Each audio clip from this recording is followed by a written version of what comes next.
जब आपके सबसे पड़ोसी करीबी देश में उसके सबसे बड़ी नेता प्रधानमंत्री देश छोड़ने को मजबूर हो जाएं, वहां आपातकालीन स्थितियां ऐसी हो जाएं कि लोकतांत्रिक मूल्य ध्वस्त हो गए और एक आंदोलन इतना बड़ा बन गया कि वहां के मुखिया को देश छोड़कर भाग जाना पड़ा। क्या है इसके पीछे की वजह? क्या है जिसने बांग्लादेश को इतना अस्थिर कर दिया? वो कौन सा फैसला है सुप्रीम कोर्ट का जिस फैसले के जरिए बात बदल गई या बात बिगड़ गई? सरकार ने क्या अपने यहां लोकतंत्र की आड़ में तानाशाही रवैया अख्तियार कर लिया था, जिसका नतीजा एक गृह युद्ध जैसी परिस्थिति में आ गया और वहां छात्र आंदोलन तानाशाही के खिलाफ खड़ा हो गया। लेकिन आगे वो किस दिशा में जाएगा कहना मुश्किल है और वो दृश्य विचलित करने वाले हैं। अपने पड़ोसी देश से भारत क्या सबक ले सकता है, इसी पर आज की वीडियो में बातचीत करेंगे। स्वागत है आप सबका 4 PM न्यूज नेटवर्क पर। मैं हूं डॉक्टर लक्ष्मण यादव। तो फिलहाल सबसे महत्वपूर्ण सूचना, सबसे महत्वपूर्ण बात इस देश के लिए यह है कि हमारे पड़ोसी देश में एक तरह से लोकतांत्रिक मूल्य खतरे में हैं, या यूं कह लें कि लोकतांत्रिक मूल्य खतरे में हो गए थे और एक छात्र आंदोलन ने पूरे देश की तस्वीर बदल दी। शेख हसीना, जो लंबे समय से बांग्लादेश के सबसे बड़ी कुर्सी पर काबिज थे, उन्हें अपनी गद्दी छोड़कर, देश छोड़कर भागना पड़ा। मामला कुछ यूं है कि एक तात्कालिक घटना घटी और तात्कालिक घटना ये घटी कि सरकार ने आरक्षण का कोटा, पॉजिटिव अफर्मेटिव एक्शन जो है, दुनिया के कई देशों में है। ये बात हम भारत के लोगों को भी कई बार समझाना चाहते हैं कि आरक्षण केवल भारत में नहीं है, दुनिया के कई देशों में आरक्षण या इसी से मिलती जुलती अफर्मेटिव एक्शन की पॉलिसीज बनी हुई हैं, क्योंकि लगभग दुनिया के हर कोने में डिस्क्रिमिनेशन होता है। तो जिस बेस पर डिस्क्रिमिनेशन होता है उसी बेस पर पॉजिटिव अफर्मेटिव एक्शन की पॉलिसीज बनी होती हैं ताकि क्वालिटी का हम देश बना सके। पिछले दिनों बांग्लादेश में भी ये था और बांग्लादेश उस आरक्षण व्यवस्था में थोड़ा बदलाव करता है। वहां की शेख हसीना जो प्रधानमंत्री थी, उन्होंने कई तरह के कोटा को खत्म करके केवल एक कोटा बढ़ा दिया। जो लोग 1971 में बांग्लादेश की आजादी के लिए लड़ाई लड़े, उन स्वतंत्रता संग्राम सेनानियों का कोटा बढ़ा दिया गया और इस बात से बांग्लादेश के छात्र नाराज हुए और उन्होंने एक आंदोलन का रूप अख्तियार कर लिया। एक चुनी हुई सरकार आंदोलन को कैसे डील करती है, इस बात को समझने में बांग्लादेश की मुखिया चूक गईं और उन्होंने आंदोलन को दमन करके दबाने की कोशिश की। जितनी बातें मैं कह रहा हूं वो मीडिया में जितनी खबरें आ रही हैं उसी के मुताबिक है, क्योंकि बहुत सारी सच्चाइयां हो सकता है ऐसी हों जो हमें नहीं पता, अंदर बहुत कुछ हो रहा हो। मिसाल के तौर पर पिछले 24-48 घंटे या 72 घंटे में जो हुआ, उसमें खबर आ रही है कि 100 लोग मारे गए। उसके पहले जो महीनों से आंदोलन चल रहा था छात्रों का कहना यह है, अब अनौपचारिक तरफ से, कि 1000 से ज्यादा लोग मार दिए गए। सरकार कहती है कि कुछ दर्जन मारे गए। अमूमन इस तरह के आंकड़े सार्वजनिक हो नहीं पाते।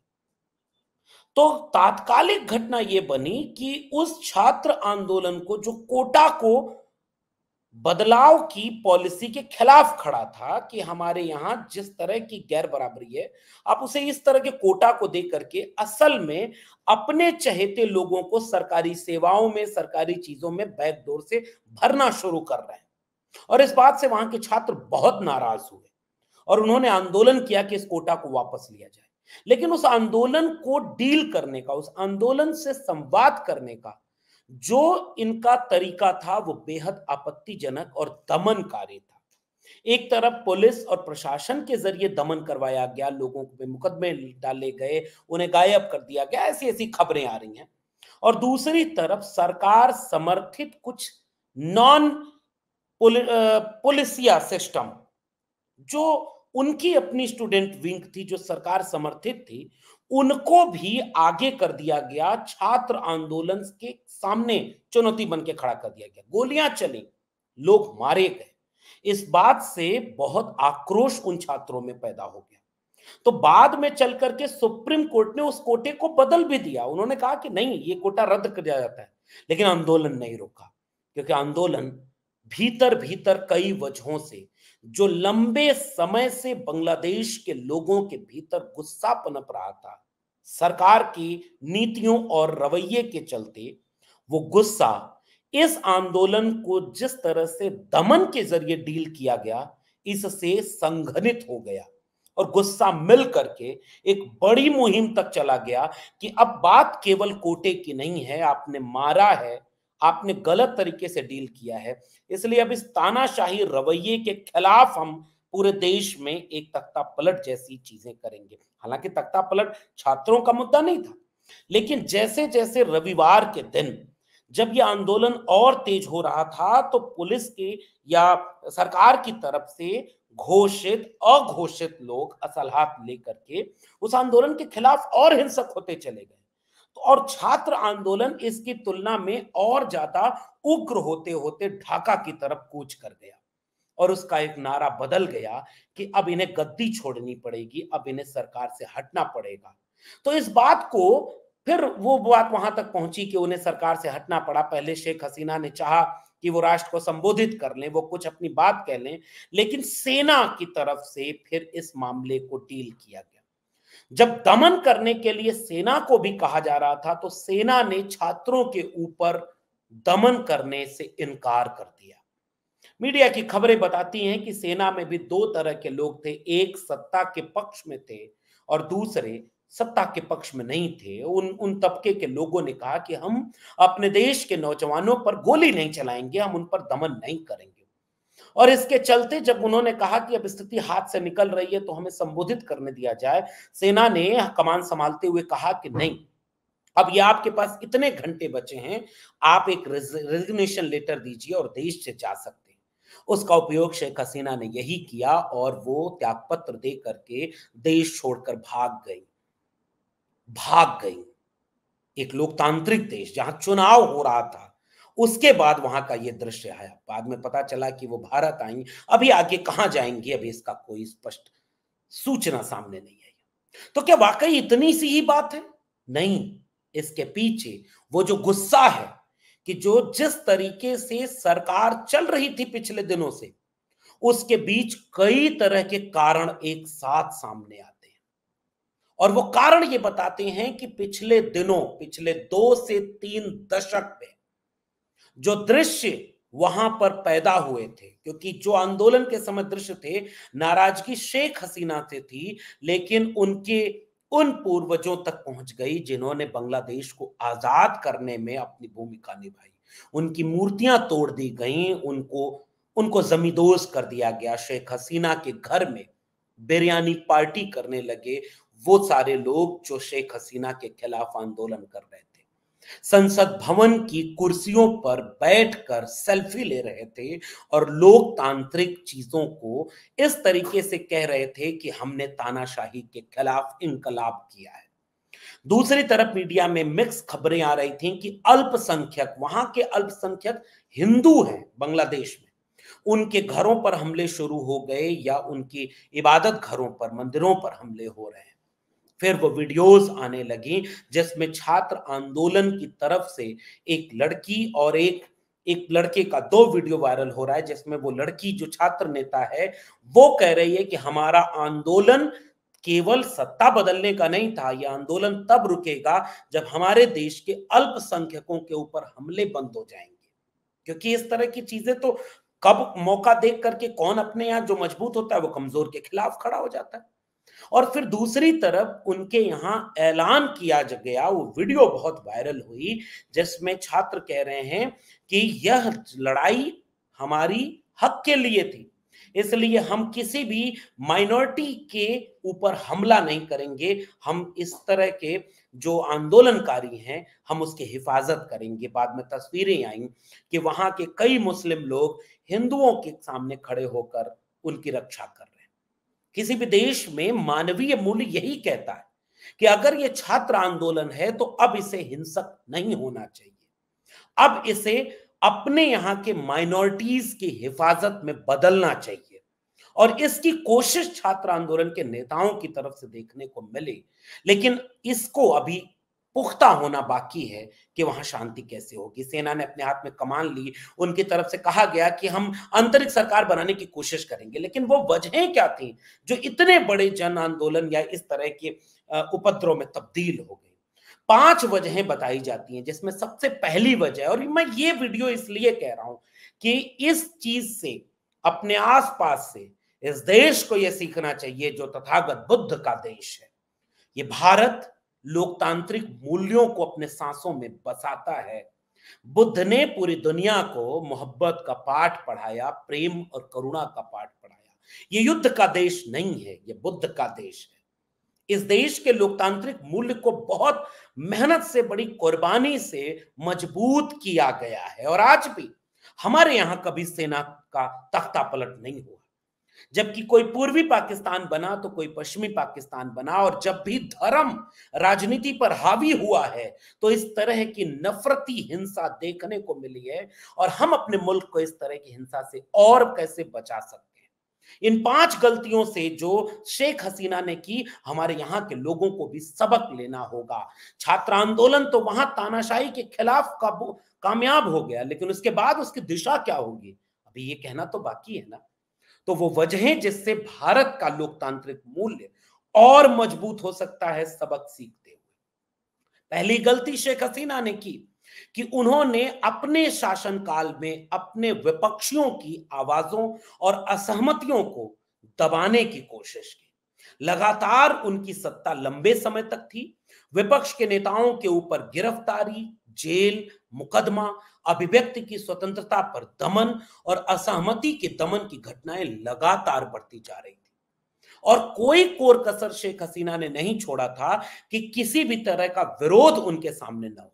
कोई प्रदर्शनकारी आया तो अत्यधिक बल प्रयोग करके उनको दबाने की कोशिश की गई। इसने उन लोगों के भीतर एक गुस्सा पनपा। दूसरी बड़ी वजह थी कि लोकतांत्रिक जो मूल्य थे उनको धीरे धीरे कमजोर कर दिया गया, खत्म कर दिया गया। शेख हसीना की सरकार ने लोकतांत्रिक प्रक्रियाओं और संस्थाओं तक को कमजोर कर दिया। उनके कार्यकाल में चुनाव में धांधली तक की खबरें आने लगी, हिंसा के आरोप सामने लगने लगे। सरकारी एजेंसियों के लिए कहा गया कि शेख हसीना हर तरह की लोकतांत्रिक सरकारी एजेंसी का दुरुपयोग कर रही है, विपक्षियों को जेल में डाल रहे हैं और मुकदमों का अंबार लगा दिया। पुलिस से लेकर के अन्य तमाम लोकतांत्रिक जो कार्य करने वाली संस्थाएं थी उन सब को केवल अपने विपक्षियों को दबाने, डराने और चुप कराने के काम में लगा दिया गया। और जिस वजह से इस बार के चुनाव में जिसमें जीत करके शेख हसीना फिर से काबिज हुई थी, पूरे विपक्ष ने चुनाव का बहिष्कार कर दिया और उसके बाद भी वह चुनाव जीत करके सत्ता पर काबिज हो गई। ये दूसरी सबसे बड़ी वजह थी इस बहुत बड़े गुस्से को पनपने की। तीसरी वजह के रूप में बात आ रही है आरक्षण की, जो अभी हम बात करेंगे, लेकिन पहले तीसरी वजह के रूप में देख लेते हैं मीडिया की सेंसरशिप। मीडिया को इस तरह से गुलाम कर लिया था सरकार ने कि प्रेस की आजादी बिल्कुल खत्म कर दी गई थी, और सरकार की आलोचना करने वाले पत्रकार और मीडिया के तमाम लोग उत्पीड़न का शिकार हो रहे थे, कानूनी कार्रवाइयों में फंसाए जा रहे थे, उनको शटडाउन कर दिया जा रहा था, और कोई भी फ्रीलांस रिपोर्टिंग वहां खत्म हो गई थी। चौथी वजह वहां मानवाधिकारी मूल्यों को दबाने और खत्म करने की थी। वहां जितने भी मानवाधिकार के उल्लंघन की रिपोर्ट आई, वो दुनिया को चौंकाने वाली थी। जबरन लोगों को गायब कर देने की खबरें बांग्लादेश से आने लगी। न्याय के परे जाकर के हत्याएं होने लगी। अंतरराष्ट्रीय संगठनों ने इस तरह के दुर्व्यवहारों पर कई बार दस्तावेज पेश किए। पश्चिमी देशों ने इस उल्लंघन, मानवाधिकार उल्लंघन की वजह से सुरक्षा बलों के खिलाफ भी प्रतिबंध की बात कर दी। तो चौथी वजह मानवाधिकारों के खात्मे की थी। और पांचवी सबसे बड़ी वजह बांग्लादेश की बन गई कि आरक्षण का यह फैसला कि 71 में जिन्होंने लड़ाई लड़ी थी उन्हीं को कोटा दे दो। और इसके पीछे तर्क था कि अपने मनपसंद लोगों को विश्वविद्यालयों में, सरकारी नौकरियों में, अधिकारी बनाने में, कर्मचारी बनाने में, देश चलाने में, सब जगह ये लगा दो। कोर्ट ने इस फैसले को रोका, लेकिन इन वजहों से जो गुस्सा भरा था वो आमूलचूल बदलाव तक चला गया। तानाशाही रवैये ने वहां के पूरे लोकतांत्रिक ढांचे को अस्त व्यस्त कर दिया, हिंसा में तब्दील कर दिया। जब मैं बांग्लादेश की सरकार के लंबे शासन का, जो कि चुनाव जीत कर आई थी, भले उस चुनाव में विपक्ष ने भाग नहीं लिया, जब मैं उनकी 5 गलतियों को गिना रहा था, तो हर एक लोकतांत्रिक देश को और वहां के नागरिकों को अपनी पड़ताल करनी होती है कि कहीं वो मूल्य, वैसी प्रवृत्तियां आपके आसपास तो नहीं पनपना शुरू हो रही हैं। और अगर ये पनप रही हैं तो एक दिन ऐसी ही तानाशाही की तरफ लेकर चली जाएंगी जिस पर जनाक्रोश इतना हावी हो जाए कि गोलियां सामने से चल रही थीं, मगर जनाक्रोश रुका नहीं। और छात्र आंदोलन जो बेरोजगारी को झेल रहा था, जो अशिक्षा को झेल रहा था, जो गलत नीति के खिलाफ, सरकार की नीति के खिलाफ सड़क पर उतर गया और उसने कहा कि यह देश की बर्बादी की नीति है, इसलिए इस नीति को तत्काल बदला जाना चाहिए। लेकिन लोकतांत्रिक मूल्यों को इतना कुचला गया था पिछले कुछ सालों में बांग्लादेश में कि वो फैसला जिसके खिलाफ आंदोलन शुरू हुआ था, सुप्रीम कोर्ट ने वो फैसला बदल दिया, फिर भी आंदोलन नहीं रुका और उसने अपने देश के तानाशाह बन चुके हुक्मरान को देश छोड़ने पर मजबूर कर दिया।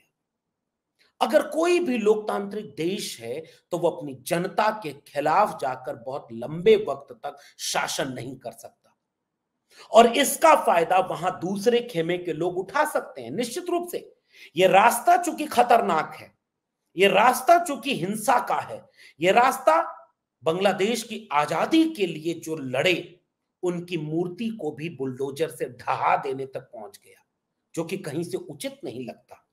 जिन्होंने बांग्लादेश की आजादी की लड़ाई लड़ी, उस नायक को ही इस तरह से क्यों जमींदोज कर दिया बांग्लादेश के छात्रों ने? क्योंकि वहां से जो पैदा हुआ वो तानाशाही थी। शेख हसीना उस तानाशाही रवैये की प्रतीक बन गई थी। शेख हसीना ने अपने कुछ अच्छे काम भी किए होंगे। माना यह भी जाता है कि जो दूसरा गुट है वो वहां के हिंदू अल्पसंख्यक जो हैं उनके खिलाफ ज्यादा कट्टर है, हिंसक है।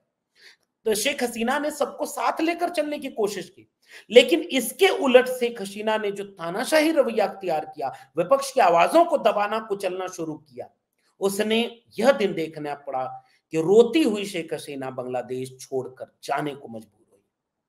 और लोकतांत्रिक मूल्यों के सामने इंकलाब जो छात्रों का था वो अपने झंडे के साथ बुलंद हुआ। इसलिए कोई भी लोकतांत्रिक देश अगर जनता के खिलाफ हो जाए, कोई भी लोकतांत्रिक देश अगर अपने विपक्ष के खिलाफ इतना कदर हो जाए कि ईडी, सीबीआई वो भी भेजने लगे, उसके जेल में वो सारे लोग हों जो विपक्ष के हों और जो सत्ता पक्ष की पार्टी को ज्वाइन कर ले, उसको सारे मुकदमों से बरी कर दिया जाए, तो खतरे की घंटी आपके आसपास भी बज रही होगी।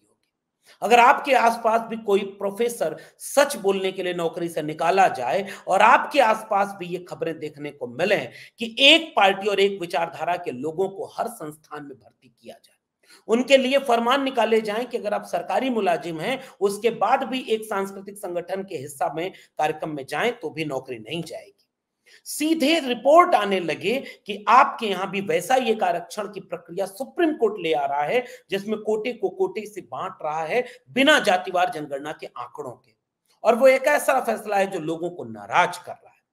तो क्या इस तरह की नाराजगियां जनता में इस बात का इम्तिहान नहीं लेती कि वो कितना जिंदा है? हिंसा की रास्ते पर चलकर बांग्लादेश आगे कैसा बनेगा, ये आने वाले वक्त में पता चलेगा।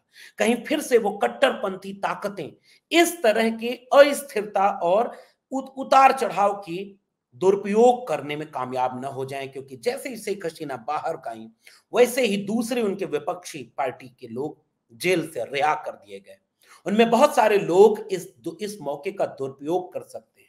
वहां अस्थिरता और पनप सकती है, वहां लोकतांत्रिक मूल्य और खत्म हो सकते हैं। लेकिन जो हुआ वो तानाशाही के इंतहा के चलते हुआ। अगर लोकतांत्रिक मूल्यों को ढंग से जिया गया होता तो बांग्लादेश में इतनी आग नहीं लगती। इसलिए मनुष्य होने की बुनियादी शर्त है कि किसी को इतना ही मत डराओ कि उसका डर से ही डर खत्म हो जाए। बांग्लादेश के नौजवानों को इतना डराया गया, इतना उनके ऊपर दमन हुआ कि उनका डर ही खत्म हो गया। सबक सीखना होता है। नासमझ लोग गलती करके सीखते हैं, मुर्दा लोग कुछ भी करके नहीं सीखते हैं, और समझदार और जागरूक लोग दूसरे की गलतियों से भी सीख लेते हैं कि अपने यहां भी ऐसे दिन ना आए। इसलिए ये वीडियो मैं आपके सामने रख रहा हूं, क्योंकि मुझे पता है इसके पीछे बहुत सारी और खबरें होंगी, बहुत सारे और विश्लेषण होंगे। लेकिन मेरा आज की बातचीत करने का एक फोकस पॉइंट था कि लोकतंत्र सबसे बड़ी चीज होता है। मनुष्य की गरिमा, न्याय और समता मूल्य, ये मानवीय मूल्य सबसे बड़े मूल्य होते हैं। सत्ता की कुर्सी पर काबिज रहने के लिए अगर आप ब्रॉडकास्टिंग बिल बना करके यूट्यूबर्स की आवाजों को दबाने की कोशिश शुरू कर दें, अगर आप विपक्षी नेताओं को जेल में भरने की कोशिश शुरू कर दें, अगर आप अपने ही विचारधारा के लोगों को हर लोकतांत्रिक संस्था में भर दें, अगर आप हर तरह से लोकतांत्रिक अपने विरोध की आवाजों को दबाने की कोशिश करें, तो क्या ऐसे दिन आपके सामने नहीं आ जाएंगे? ये देश बहुत खूबसूरत देश है। भारत देश ने बहुत बुरे दिन देख करके एक संविधान रचा है, और बाबा साहब डॉक्टर अंबेडकर ने कहा था कि किसी भी देश का संविधान कितना भी अच्छा क्यों ना हो, वो तब तक अच्छा नहीं होगा जब तक उसे लागू करने वाले लोग अच्छे नहीं होंगे। और इस देश में एक तरफ भारत के संविधान पर माथा झुकाया जा रहा है और संविधान की प्रस्तावना को एनसीईआरटी की किताबों में से हटाया जा रहा है। समझदार को इशारा काफी। लोकतंत्र सबसे बड़ी पूंजी है। अहिंसा से, हिंसा से कोई बहुत ठोस रास्ता नहीं निकलता, लेकिन लोकतांत्रिक मूल्य और संविधान बचेगा तो आने वाली पीढ़ियां बचेंगी, और अगर नहीं बचेगा तो तानाशाही का एक दिन इसी तरह से हश्र होता है। दुनिया में इसके बहुत सारे उदाहरण मिल जाएंगे। आप देख रहे थे 4 PM न्यूज नेटवर्क। मैं हूं डॉक्टर लक्ष्मण यादव। फिर मिलेंगे किसी और विशेषज्ञ के साथ। तब तक के लिए बहुत बहुत धन्यवाद।